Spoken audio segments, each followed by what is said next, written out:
आयोजित आज के इस कार्यक्रम में सरदार वल्लभ भाई पटेल स्मृति समारोह समिति के अध्यक्ष श्रीमती राजेश्वरी देवी वर्मा जी, लखनऊ की महापौर श्रीमती सुनीता भाटिया जी, माननीय विधायक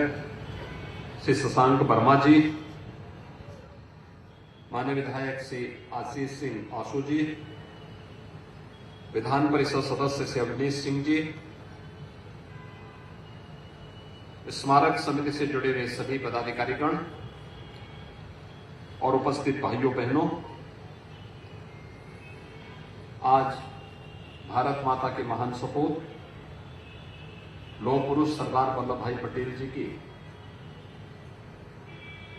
पावन पुण्यतिथि है।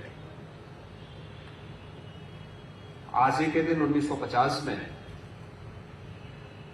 उन्होंने अपने आप को इस धराधाम से विदा करके भावी पीढ़ी के लिए एक महान आदर्श इस देश के सामने रखा था।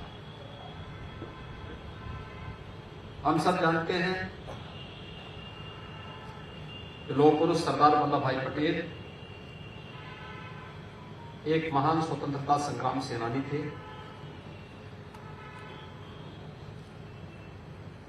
आजादी के बाद संविधान निर्माण में उनकी महत्वपूर्ण भूमिका थी और स्वतंत्र भारत का स्वरूप किस प्रकार से होना चाहिए, वर्तमान भारत के शिल्पी के रूप में भी जिस महापुरुष को लोग बड़ी श्रद्धा और सम्मान के साथ स्मरण करते हैं, वह नाम लौह पुरुष सरदार वल्लभ भाई पटेल का है। भारत के 563 से अधिक रियासतों को एकीकरण करके भारत गणराज्य का हिस्सा बनाना एक दुरूह और चुनौतीपूर्ण कार्य था, जिनमें बहुत सारे रियासतें ऐसी थी जो उस समय कहीं न कहीं विचलन की स्थिति में थी, जिसमें जूनागढ़ और हैदराबाद, इन दो रियासतों के बारे में, उनकी हरकतों के बारे में हर व्यक्ति जानता है। लेकिन लौह पुरुष सरदार वल्लभ भाई पटेल की दूरदर्शिता और दृढ़ इच्छा शक्ति के सामने इनकी एक नहीं चली और सभी रियासतों ने शांतिपूर्ण तरीके से भारत गणराज्य का हिस्सा बनकर के वर्तमान भारत के निर्माण में अपनी महत्वपूर्ण भूमिका का निर्वहन किया। इसका सर्वाधिक श्रेय अगर किसी एक महापुरुष को जाता है और लौह पुरुष सरदार वल्लभ भाई पटेल को जाता है। लौह पुरुष सरदार वल्लभ भाई पटेल नए भारत के निर्माण की भी उनकी बड़ी भूमिका थी।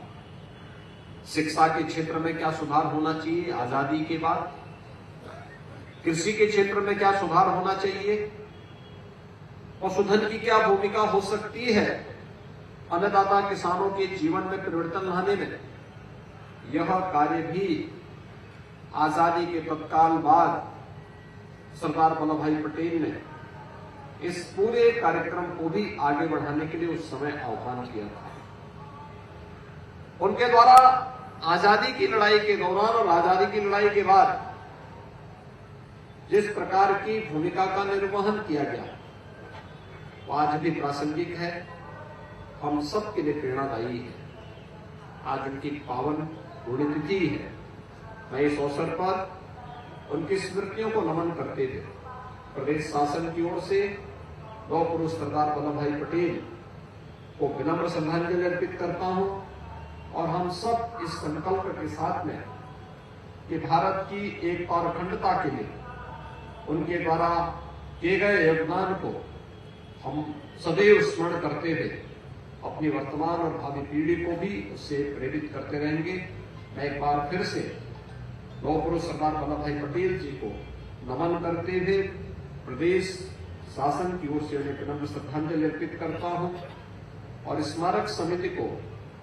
लौह पुरुष सरदार वल्लभ भाई पटेल के इन सभी आदर्शों को जीवंत बनाने के लिए